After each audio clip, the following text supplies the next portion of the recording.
ఇంకెందుకు భయ్యా వాళ్ళిద్దరూ వన్డేలకు కూడా రిటైర్మెంట్ ప్రకటిస్తే బెటర్ అని కొందరు, లేదు లేదు వాళ్ళిద్దరూ తురుం తోపు వాళ్లపైనే ఒత్తిడి తెస్తారా అని మరికొందరు.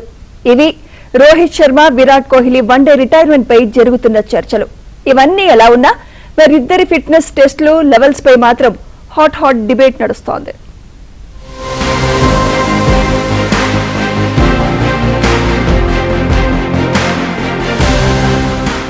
విరాట్ కోహ్లీ ఏమైనా తురుమా? రోహిత్ శర్మ ఏమైనా తోపా? భారత క్రికెట్లో మళ్లీ మొదలైన రచ్చ ఇదే.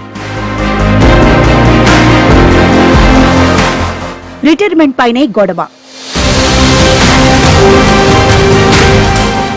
రోహిత్ శర్మ, విరాట్ కోహ్లీ టీ20 నుంచి ఎప్పుడో రిటైర్మెంట్ ప్రకటించారు. ఈ మధ్య టెస్టులకు గుడ్ బై చెప్పారు. బీసీసీఐలోని రాజకీయాలు, గంభీర్తో గొడవలు ఇద్దరూ టెస్టుల నుంచి వైదొలగడానికి కారణాలని బహిరంగంగానే జరిగిన ప్రచారం. అయితే ఈ ప్రచారంపై ఇద్దరు ఎప్పుడూ స్పందించలేదు. కెరియర్ నుంచి రిటైర్ కాగానే లండన్ కు షిఫ్ట్ అవుతానని ఎప్పుడో కోహ్లీ ప్రకటించాడు. టీ20లు, టెస్టుల నుంచి రిటైర్ అవ్వడం, ఐపీఎల్ మ్యాచ్లు కూడా లేకపోవడంతో లండన్ కు వెళ్లిపాడు. ఇప్పుడు అక్కడే ప్రాక్టీస్ కూడా మొదలుపెట్టాడు.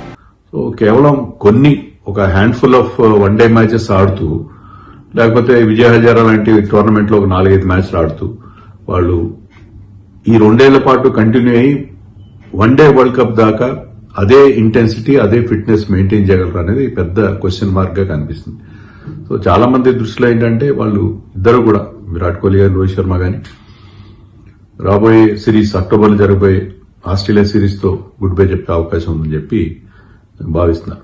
తిరిగి వన్డేలు మొదలవుతున్నందున రోహిత్, కోహ్లీ గురించి మళ్లీ చర్చ మొదలైంది. ఇందులో ప్రధానంగా రోహిత్ ఫిట్నెస్ పై భిన్నాభిప్రాయాలు ఉన్నాయి. కెరియర్ చరమాంకంలో వీటన్నిటిపై తెరదించాలని నిర్ణయించుకున్న రోహిత్ కఠోర శ్రమతో 20 కిలోల బరువు తగ్గాడు. 38 ఏళ్ల వయసున్న రోహిత్ శర్మ కొత్త లుక్ లో అదురుసనిపించాడు. ఆసియా కప్ కు ముందు భారత క్రికెటర్లకు నిబంధనల ప్రకారం ఫిట్నెస్ టెస్టులు పెడుతుంటారు. కాంట్రాక్ట్ లిస్ట్ లో ఉన్న ప్రతి ఒక్కరూ ఏడాదికి బెంగళూరులోని జాతీయ క్రికెట్ అకాడమీలో జరిగే యోయో టెస్టులో నెగ్గాల్సి ఉంటుంది. అయితే ఇప్పుడు ఈ టెస్టుతో పాటు మరో టెస్టును చేర్చారు. అదే బ్రాంకో టెస్ట్. రగ్బీ ప్లేయర్లకు ఈ టెస్టును ఎక్కువగా పెడుతుంటారు. కానీ దక్షిణాఫ్రికాకు చెందిన అడ్రియన్ లీ రాక్స్ ను బీసీసీఐ రప్పించాక ఈ టెస్టు వచ్చి చేరింది. నిజానికి అడ్రియన్ లీ రాక్స్ ఇంతకు ముందు భారత జట్టుతో పలుసార్లు పనిచేశాడు. జాన్ రైట్ కోచ్ గా ఉన్నప్పుడు ఆ తర్వాత కొంతకాలం భారత జట్టుతో ఉన్నాడు. ఐపీఎల్లో కొంతకాలం కోల్కతాకు పనిచేశాడు. ఇప్పుడు అడ్రియన్ లీ రాక్స్ ను మళ్లీ తెచ్చారు. వచ్చి రాగానే బ్రాంకో టెస్టును ఎదుర్కోవాలంటూ భారత క్రికెటర్లకు బీసీసీఐ తేల్చి చెప్పింది. దీంతో ఈ టెస్టును ఎదుర్కొనేందుకు రోహిత్ 20 కిలోల బరువు తగ్గాడు. నిర్ధారిత సమయంలోనే ఈ టెస్టును పూర్తి చేసి ఫిట్నెస్ పరీక్ష నెగ్గాడు. బ్రాంకో టెస్టును 5 నిమిషాల్లో పూర్తి చేయగా యోయో టెస్టులో 19.4 స్కోరు సాధించాడు.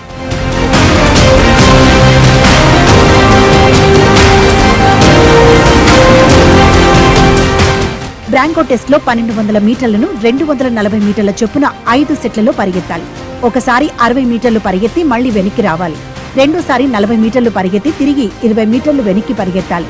ఇలా రకరకాలుగా 240 మీటర్ల పాటు ఒక్కో సెట్ ఉంటుంది. ఇలా 5 సెట్లు కలిపి 1200 మీటర్లు ఉంటాయి. ఈ బ్రాంకో టెస్టును రోహిత్ 5 నిమిషాల్లో పూర్తి చేశాడు. యోయో టెస్ట్ ఇంత కఠినంగా లేకపోయినా ఇది రన్ రాజా రన్ టైపే. 3 దశల్లో ఈ యోయో టెస్ట్ ఉంటుంది. మొదటి 5 మీటర్లు నడిచిన వెంటనే 20 మీటర్లు పరిగెత్తాలి. ఇలా 3 దశల్లో ఈ పరీక్షను ఎదుర్కోవాల్సి ఉంటుంది. ఒక రకంగా చెప్పాలంటే కాలంతో పోటీ పడుతూ వేగంగా పరిగెత్తాల్సి ఉంటుంది. ఇప్పుడు ఈ 2 పరీక్షల్లోనూ రోహిత్ నెగ్గాడు. నెగ్గడమే కాదు, 20 కిలోల బరువు తగ్గి రెడీ టు గో అంటున్నాడు. విరాట్ కోహ్లీ ఎంత సూపర్ స్టార్ అయినా కూడా ఇండియన్ క్రికెట్ లో ఇప్పుడు తాజాగా ఏం చెప్తున్నారంటే సూపర్ స్టార్ కల్చర్ అనేది పూర్తిగా మేము బ్రేక్ చేశాము. ప్లేయర్స్ అందరూ కలిసే వెళ్ళాలి. సూపర్ స్టార్స్ విడిగా, మిగతా ప్లేయర్స్ విడిగా టూర్లకు వెళ్ళడానికి వీల్లేదు. ఎవరికి స్పెషల్ ప్రివిలేజెస్ ఉండవని చెప్పి ఇటీవల బీసీసీఐ కొన్ని గైడ్ లైన్స్ కూడా ఫామ్ చేసింది. ఆ నేపథ్యంలో విరాట్ కోహ్లీ ఒక్కడికే ఈ రకంగా ఫిట్నెస్ టెస్ట్ విడిగా చేసే అవకాశం ఇవ్వడం అనేది ఏమాత్రం అర్థం కావట్లేదు. మరోవైపు కోహ్లీ మాత్రం బెంగళూరుకు రానని బీసీసీఐకు సమాచారం ఇచ్చాడు. దీంతో కోహ్లీకి లండన్లోనే ఫిట్నెస్ టెస్ట్ నిర్వహిస్తున్నారు. ఇప్పుడు ఇదే వివాదానికి కారణమైంది. కెరియర్ క్లైమాక్స్ లో కూడా కోహ్లీ ఇలా బిహేవ్ చేయడం ఏంటని కొందరు, బీసీసీఐ అనుమతి ఇచ్చినప్పుడు ఈ చర్చ ఎందుకు అని మరికొందరు ప్రశ్నిస్తున్నారు. ఇదే సమయంలో అటు రోహిత్, ఇటు కోహ్లీ వన్డే కెరియర్ పై మాజీలు 2గా విడిపారు. వారిద్దరూ రిటైర్ కావడమే బెటర్ అని ఆకాష్ చోప్రా లాంటి వారంటుంటే, అసలు ఈ డిబేట్ తీసుకునే స్థాయి మీకు లేదని దీప్ దాస్ గుప్తా లాంటి క్రికెటర్లు అంటున్నారు. ఇదంతా ఎలా ఉన్నా భారత క్రికెట్లో వీఐపీ కల్చర్ పోలేదనే వాదన మాత్రం బలంగా వినిపిస్తోంది.